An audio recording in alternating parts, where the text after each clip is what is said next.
We've got 4 wonderful children, which the eldest is now 18, which I feel can't quite comprehend that. I don't feel like I'm old enough to have an actual adult as a child. Actually, he's not really an adult, really. He thinks he is. I've got 2 boys, Josiah and Simeon, and 2 girls, Ruthie and Jemima. And they're just, well, I love my kids, and they love God, which is really, really good. And we're just about to move house, so please pray for us. We really feel that God is just shoving us along a little bit. We've always resisted moving into Chester, to be honest. We live in North Wales at the moment, and we live in the middle of nowhere, which suits me just fine. I'm God's word for a few moments. Lord, it's so good to be here, and we're just so grateful for who you are. Where would we be, Lord, if it wasn't for you? Thank you, Lord, for your hand at work every day in our lives, through the highs and through the lows. And today, Lord, we're just so thankful for what you've been doing here. Thank you for this 20-year marker. That's amazing, Lord. And we're looking forward to more of your grace at work in this place. More great things, more great testimonies. Lord, we're looking forward to the next 20 years and standing here in 20 years' time with even more stories of you working in people's lives. Lord, as we come around your word now for a few moments, please open our hearts and speak to us, I pray. In Jesus' name. Amen. Amen. Amen. And also, I just want you to know that I really love the church and I really love Jesus. I made a commitment to follow Jesus when I was very, very small. I can't actually remember how old I was. I think I was about 4. I do remember it happening though. I remember praying with my mum next to my bed, doing my goodnight prayers, and asking Jesus to come and live in my heart. And in my childish imagination, I could picture Jesus literally coming and opening a door inside of me and stepping in and saying, well, I'm here we go. I've always loved Jesus, and I've always loved people like you, the church. Now, I've grown up in church, so I know the church is full of good things and bad things. My dad is still a pastor, and was always a pastor as far as I can remember. So I've seen all sides of church life, but I've never ever fallen out of love with God's plan for the world, which is me and you. And I want to encourage you just to keep loving church. Yeah. Even when it's not easy, and it can be not easy quite a lot, it's the best place to be. This is a good place to be. This is where you'll grow. This is where you'll find life. And this is where you'll experience God at work like you never even imagined it could be like. It's here within God's family. Don't get disconnected. Stay connected in all that God wants to do for you here. So I was praying about what I should speak on, and you should be thankful about that. I didn't just have a sermon on the shelf. Don't actually have sermons on the shelf, not that good. But I thought, okay, God, I want to bring a fresh word. I want to bring something that actually is new to me too, as well as everyone here, because it makes it much more exciting if it's kind of new for me. And the way that God speaks to me is in the most unusual moments. So, and I've learned to kind of trust him that he's going to speak. Even though I used to get really stressed, I hadn't heard anything. So I always want to rely on his word resounding in the chambers of my heart for when I'm going to speak. And it was actually Monday morning, 3 o'clock in the morning. That's ridiculous. I woke up and I felt God say to me, I want you to speak about being a transfigured community. A transfigured community.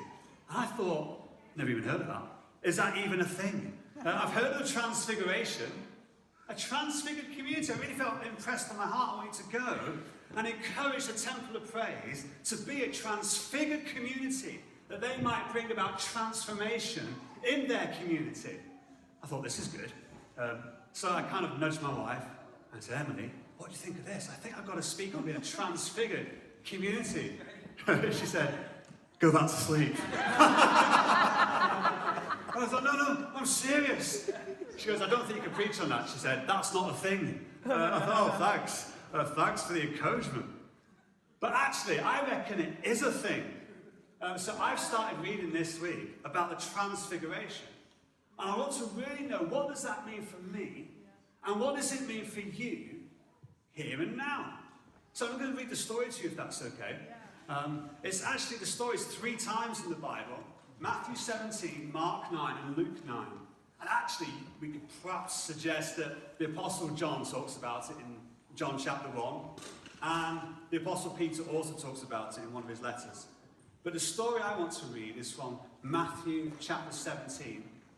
And I just want to kind of pull a few things out that have really spoken to me, and I'm hoping will speak to you too. Does that sound okay? Yep.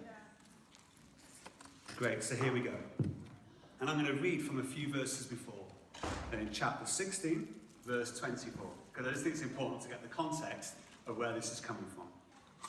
Here we go, Matthew 16, verse 24. Then Jesus said to his disciples, "Whoever wants to be my disciple must deny themselves and take up their cross and follow me. For whoever wants to save their life will lose it, but whoever loses their life for me will find it. What good will it be for someone to gain the whole world, yet forfeit their soul? But what can anyone give in exchange for their soul? For the Son of Man is going to come in his Father's glory with his angels, and then he will reward each person according to what they have done. Truly, I tell you, some who are standing here will not taste death before they see the Son of Man coming in his kingdom." And now we get to the transfiguration part. After 6 days, that's quite specific, Jesus took with him Peter, James and John, the brother of James, and led them up a high mountain by themselves. There he was transfigured before them. Listen to the description, it's amazing. His face shone like the sun, and his clothes became as white as the light. Just then there appeared before them Moses and Elijah talking with Jesus. I wonder how they knew it was Moses and Elijah. Do you ever think things like that? Do you think they had like labels? I am Moses. I have no idea how they knew, but they clearly did. Peter said to Jesus, "Lord, it is good for us to be here. If you wish, I'll put up 3 shelters, one for you, one for Moses, and one for Elijah." While he was still speaking, a bright cloud covered them, and a voice from the cloud said, "This is my Son, whom I love. With him I am well pleased. Listen to him." When the disciples heard this, they fell face down to the ground, terrified. But Jesus came and touched them. "Get up," he said. "Don't be afraid." When they looked up, they saw no one except Jesus. As they were coming down the mountain, Jesus instructed them, "Don't tell anyone what you've seen until the Son of Man has been raised from the dead." Isn't that an amazing story? Who's familiar with the story of the Transfiguration? Yeah. It's a story that, to be honest, I haven't really thought much about. I haven't really understood how to apply this to my life. Because I've always seen it as something, oh, that's something that happened to Jesus, and it really did. I think that's why Emily's response was very much, well, you can't talk about the transfigured community because it was the transfigured Jesus. I get her point. But there's got to be more to this story, because everything that happens to Jesus happens for a reason, and often for an example for some to take hold of for us. So I kind of dug a little bit deeper. And I came across one of the early church fathers called Irenaeus. Now, I love Irenaeus. So he was kind of around a generation after Jesus. His teacher's teacher was the Apostle John. And Irenaeus, his kind of whole thing in life was combating one of the great heresies of the day, called Gnosticism. Now, I actually sense that this same heresy is alive and well today. And actually, there's a kind of neo-Gnosticism alive in our world. It's a heresy, it's a belief that states that the human body isn't important. You can just be who you want to be. It's about, not discovering God, it's about discovering your inner self, your divine spark. And it kind of talks about how the physical is not good. It's all about some kind of spiritual attainment.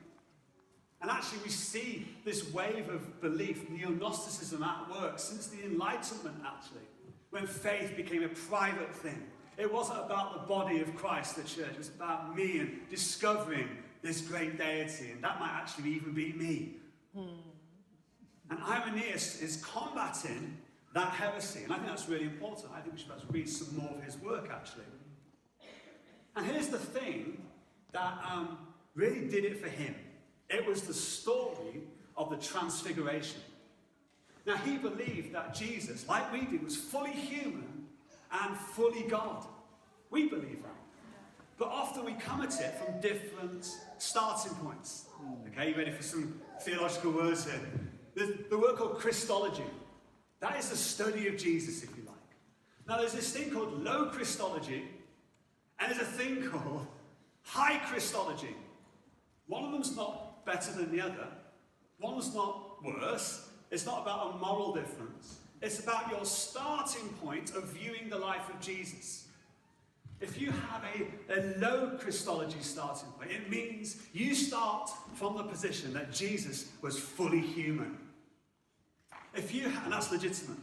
If you have a high Christology, it means you start from the perspective that Jesus is fully God. Both are actually true, but it says a lot about where we're coming from, how we view these things. And Irenaeus, because he had to deal with Gnosticism, which denied the human nature of Jesus, he comes at this story from a low Christology. And he starts off with the fact that Jesus was fully human. And after reflecting and studying the Transfiguration, he made this amazing statement. He said this: the glory of God is a human being fully alive. It's amazing. He said this: the glory of God is a human being fully alive. And I sat back when I read that. The glory of God is a human being fully alive. And that's what we see in the Transfiguration. Jesus, yes, is a fully human, becoming fully alive. And here's why this is really important. It certainly is for me. I reckon the Temple of Praise needs lots of people who are fully alive. And this great city of Liverpool needs a Temple of Praise that is fully alive. And I reckon our world needs more people like you and me who know what it means to be fully alive. And I drive down my street, I walk past the shops in my town, and I long to see more people fully alive. And it breaks my heart when I see people who are just kind of existing as opposed to living fully alive in Christ Jesus. And wouldn't it be great if the story of the next 20 years of the Temple of Praise is about a church that is rediscovering what it means to live fully alive in the midst of lots of death, lots of darkness, and lots of suffering. And I'm yet to meet anyone who says, "Oh, Tim, I don't know what you're on about. I don't want to live fully alive." Actually, we all want this.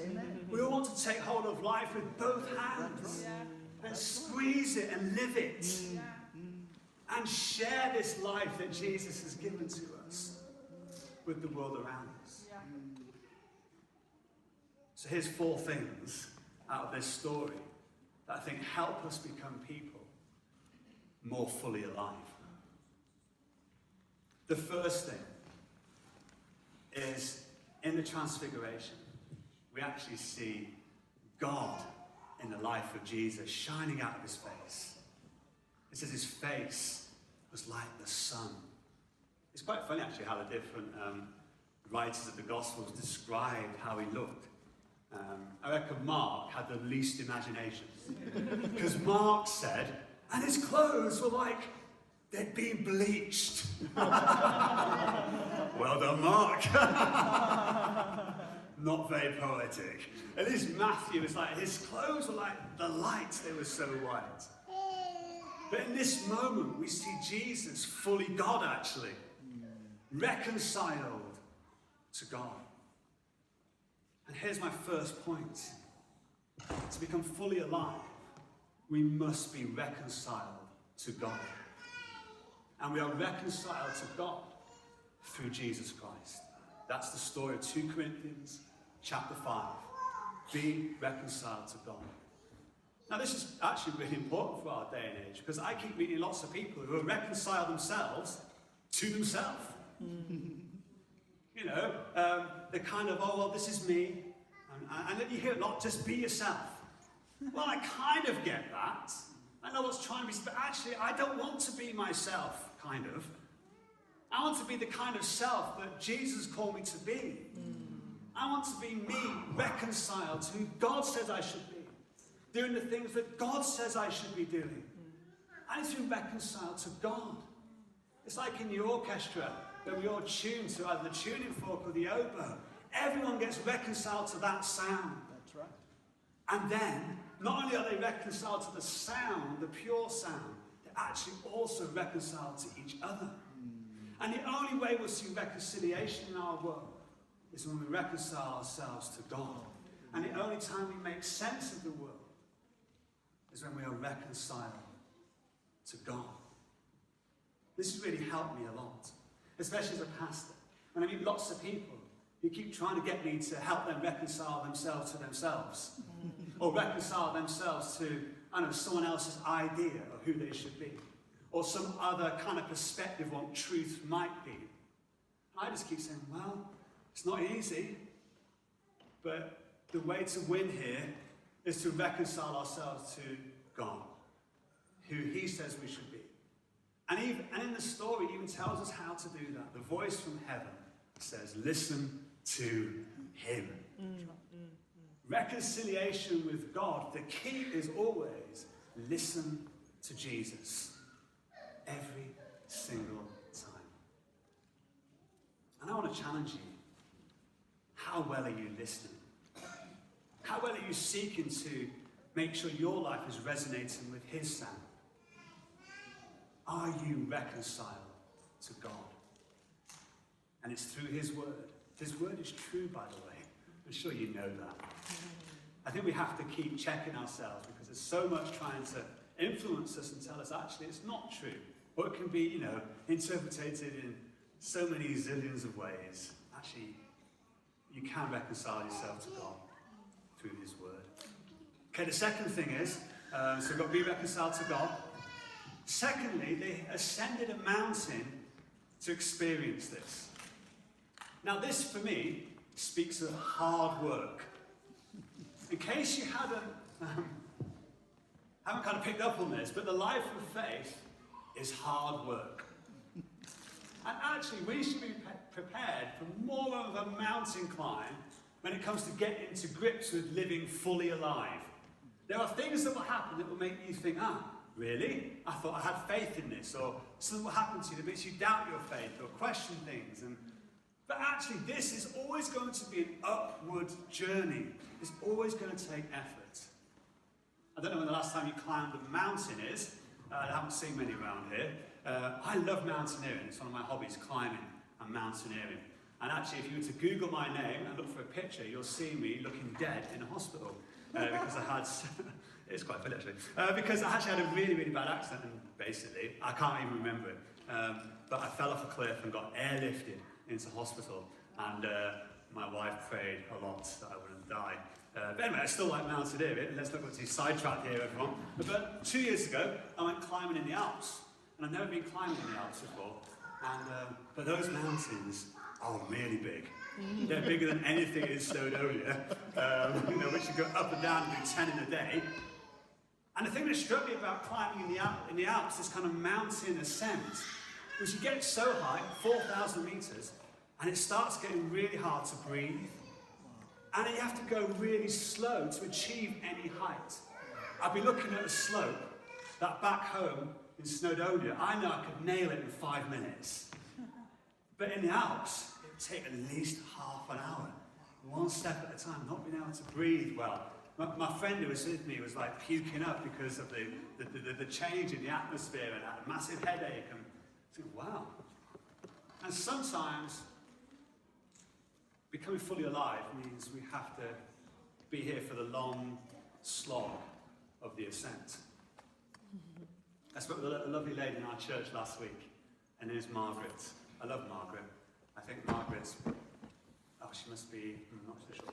So in 1985, there was a prophecy over my life that I would experience the love of God, and that those around me would experience it because of the love of God in my life.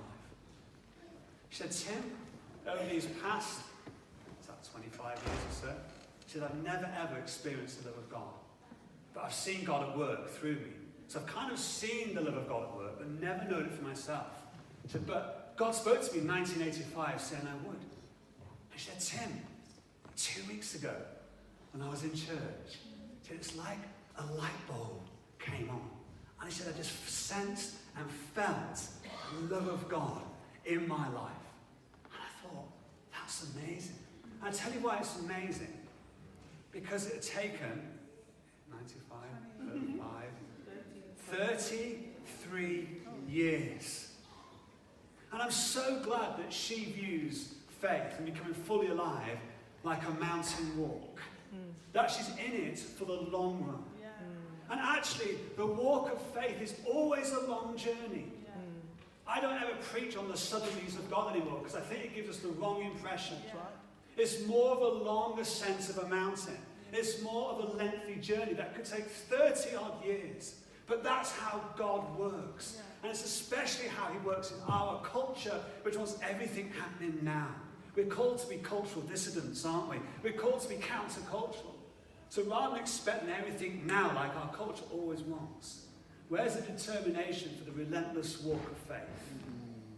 That is part of what it means to become fully alive.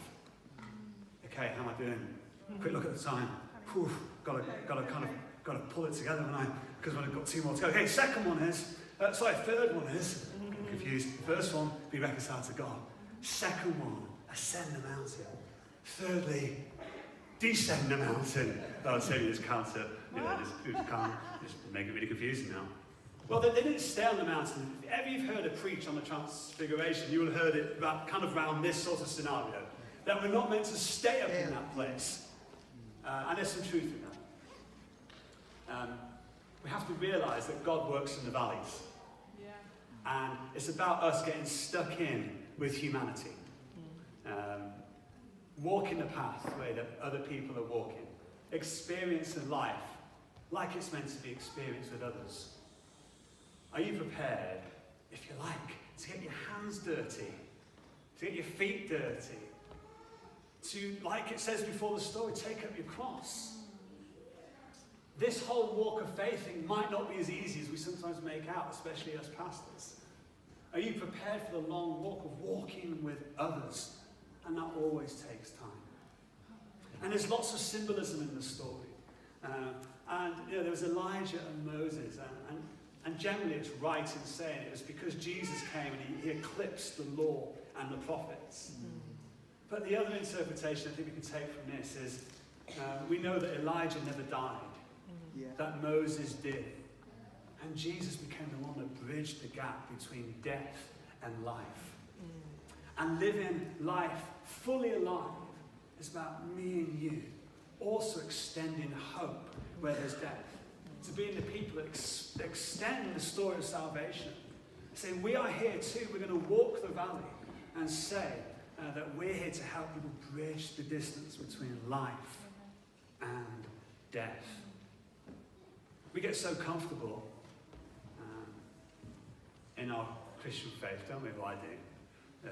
I'd much rather put my feet up and take it easy. I like my comforts, everyone. Us having to move house feels like God's shaking us a little bit. We're going to move into a completely different kind of place. And not the kind of scenario that I would ever imagine myself if we're looking at living in an apartment or a flat. just because you need to be in the middle. That's what God has said to me, in the middle of that city. And I just want to be there, rubbing shoulders with everyone. I'm the kind of person who walks down the street and chats to lots of people, gets to know them. I want to not just stay in my high and lofty place. I want to be the kind of person that's walking the streets, the highways and the byways, holding out this story of life and not being ashamed about it, doing it with all my heart. So what we had, reconciled to God, ascend the mountain, descend the valley. Okay, final point. There's loads of points we could go with here, but it's my last one. We don't read it in Matthew's version, but I think in Mark and Luke. They went up that mountain first and foremost to pray together. Actually, when it said they went to pray together alone. And I think there's a real stirring amongst people of faith like you, in terms of becoming fully alive, that knows one of the keys is prayer.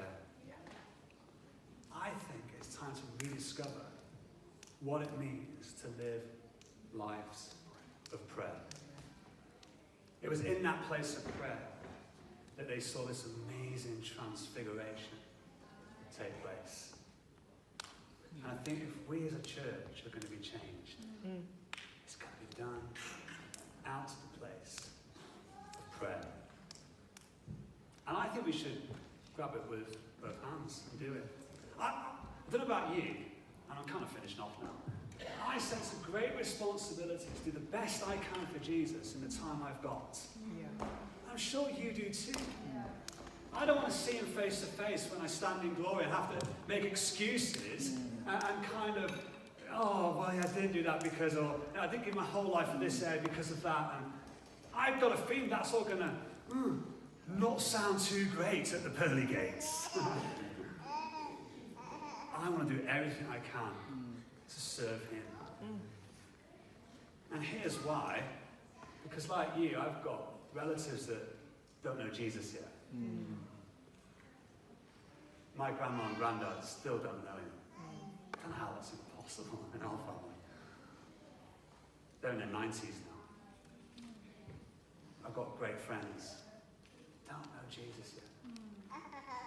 And just people I don't know, but as brothers and sisters just because of humanity. I think, oh, come on. Life is to be lived. And I want to see God glorified in people. Amen. Living fully alive. And I think that's going to be your story, Temple of Praise, over these next few years.